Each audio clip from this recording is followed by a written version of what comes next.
salvation, that thou shouldest be so bitter toward it. Yeah, he asking the Most High, like, why you wanna fuck us up so bad, man?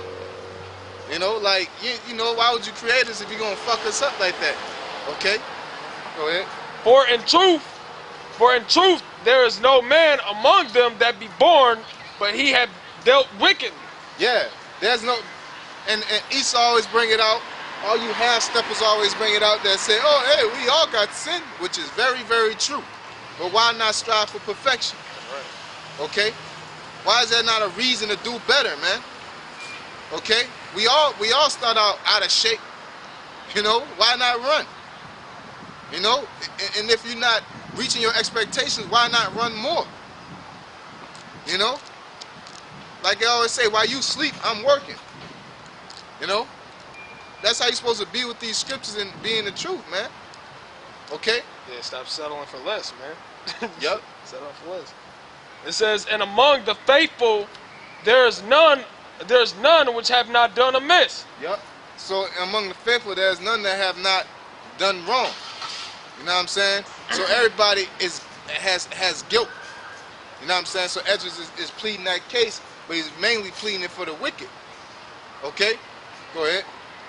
For in this, O Most High, thy righteousness and thy goodness shall be declared.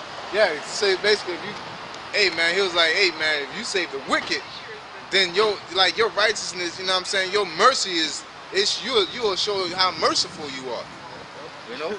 Go ahead. It says, if thou be merciful unto them which have not confidence of good works. Yep. And so he's like, you will really be the man if you show mercy to the wicked, you know. It says, then answered he me and said, some things hast thou spoken aright, and according unto thy words it shall be. Yeah, some things you have spoken aright, and according to the words it shall be. You know what I'm saying? Ezra wasn't going off, but he was going off. You know what I'm saying? Okay. At the same time, it wasn't like he was lying. He just was like, man, fuck the wicked, basically, man. This is for you, Baloo. You need to read this chapter, man. You know, fuck the 2/3. This is a chapter saying that, and it's coming from an angel, a messenger, which is an angel, of the Lord, man. The Most High sent that angel with this message to Ezra, man. That's why it always saying the Lord said, but Ezra's actually talking to an angel, man. You know. For indeed, I will not think on the disposition of them which have not sinned before Aslakia. It says, for indeed I will not think on the disposition of them which have sinned before death, before judgment, before destruction. Yeah. But I will rejoice over the disposition of the righteous. Yep. So at the end of the day, he is going to rejoice over the disposition of the righteous. He's not going to rejoice over the. He's not going to read it again.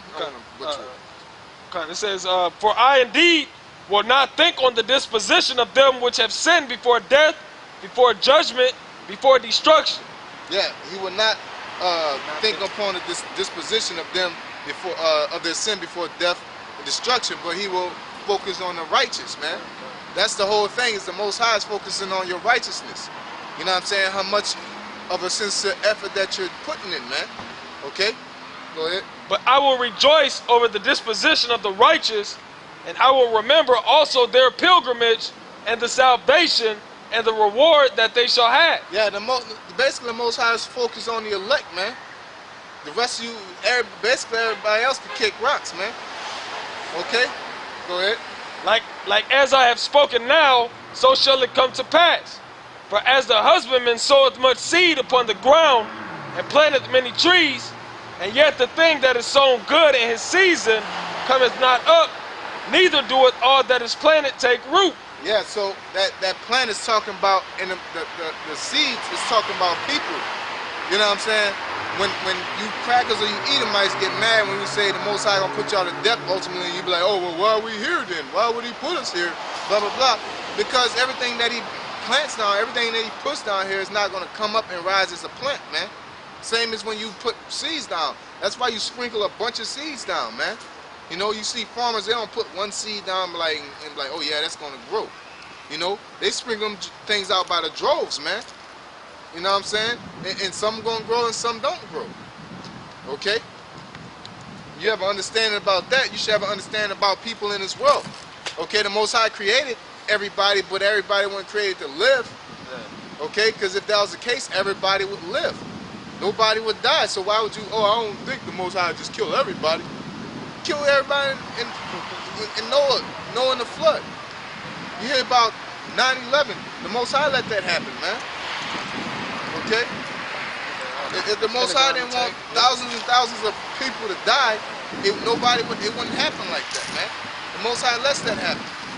And sometimes you use the righteous, and sometimes you use the wicked, man. The Most High got like a domino effect.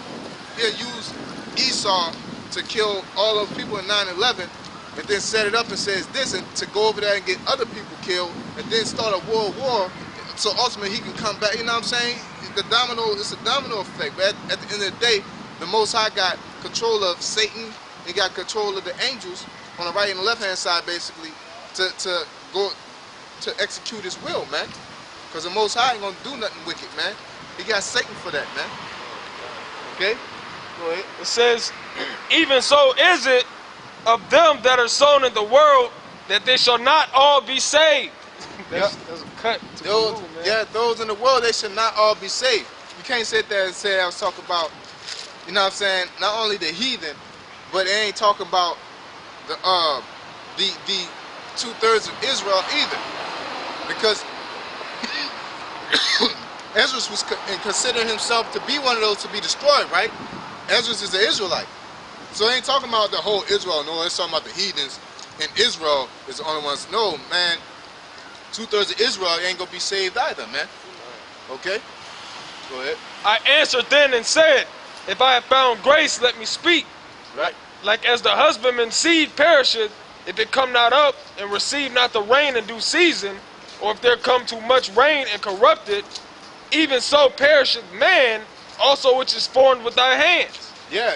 If it's not basically, you know, Ezra's saying basically if it's not groomed right and properly raised. Because people are saying, oh, well, if I didn't run into the Bible, what if I ain't, wasn't properly taught up in the Bible? That's your problem, man. You know what I'm saying? The Most High show mercy unto whom he show mercy. You know, somehow you're going to get the Lord. The Lord is everywhere, man. From sun up to sun. When the sun comes up, man. When day goes to night and night goes to day, man. You better find it. You know? And if you can't, then that's just your problem, man. It ain't the Most High ain't gonna create no loophole for the nigga that's been in the fucking the jungle all his life. You know?